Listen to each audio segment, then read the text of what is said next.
Vamos resolver junto aqui esse exercício do IMET 2019. O exercício vem e ele dá um problema em que a gente tem um animal e esse animal ele vai ter regiões aqui do pelo dele que ele tem pelo branco e regiões que tem pelo da cor preta. E aí ele vem e fala assim, ó, as células que compõem o folículo de cabelo, elas compõem um único fio de pelo, né? E esse pelo vai ser ou preto ou branco. Por que ele está falando isso aqui? Porque a gente entende que se a gente ver lá, deixa eu desenhar aqui, fazer uma ilustração, tá? Se a gente ver o folículo ali que gera o cabelo preto, vai ser só um fio de pelo, tá? Eu tô fazendo um desenho bem simplão, tá? Se tiver o pelo branco ali, vai ser só cor branca naquele pelo, tá? Então, é uma célula que vai estar gerando aí cada cor em cada fio. Bom, e aí ele fala assim, assuma que não há nenhuma mutação depois da formação do zigoto, ou seja, uma situação aqui ideal, o motivo da pelagem ser preta e branca não é porque houve mutação pós-zigótica. E aí ele vem e fala assim, ó, um estudante escreveu as seguintes frases. Frase número 1. As células nos folículos contêm os mesmos genes. E aí sim, isso é verdade, porque o que acontece é que a gente fala que todas as nossas células somáticas contêm exatamente o mesmo gene cada uma delas, tá? E aí, enfim, o que muda, que em um lugar vai ter a cor preta, em outro lugar vai ter a cor branca, é a ativação desses genes. Mas os genes, eles vêm todos ali de fábrica, das células zigoto, todo mundo igual, com a mesma informação genética das células zigoto, tá? Então, conceito que a gente trabalha bastante ali nas nossas aulas de biologia é esse item 1. Tá?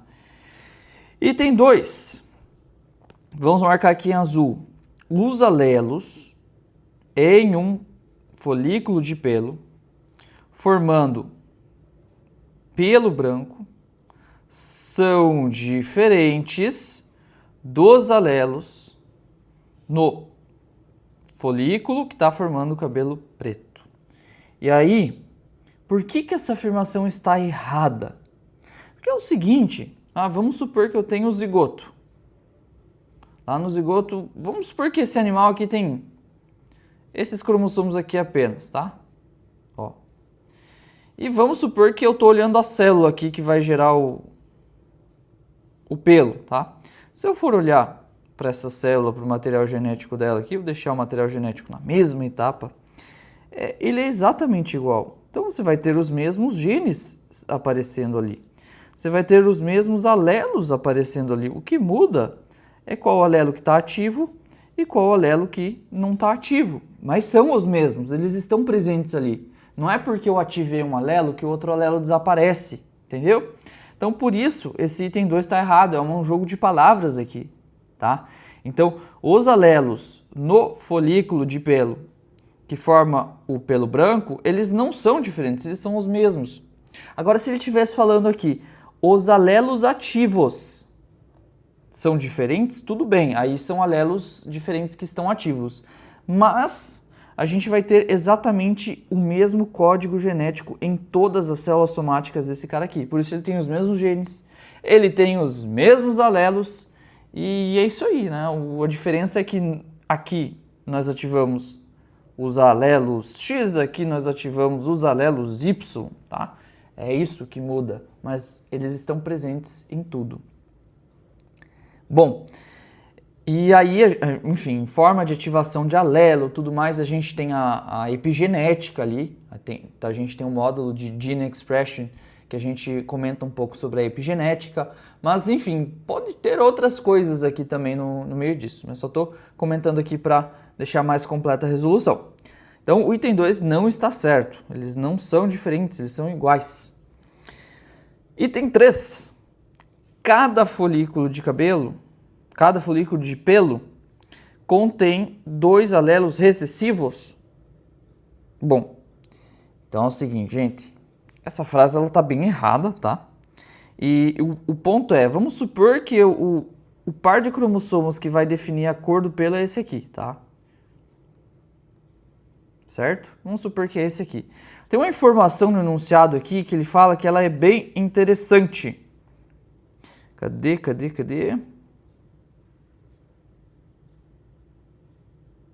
Não, o enunciado não informou isso aqui, perdão.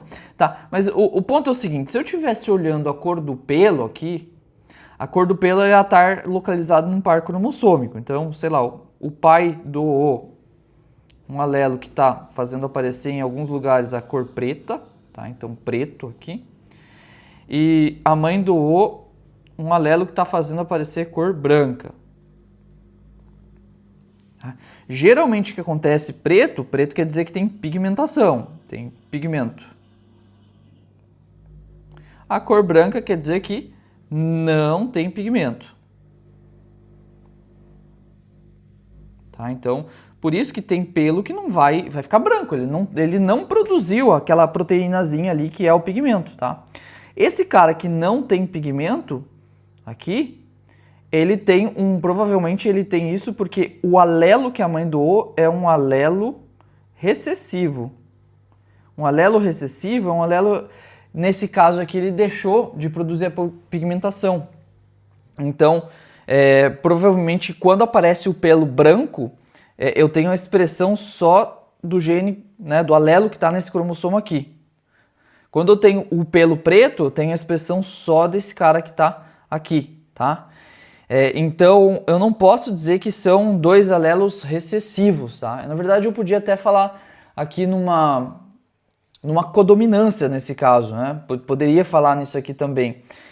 E até mesmo se eu falasse em codominância, porque a codominância é quando eu expresso tanto um quanto o outro, né?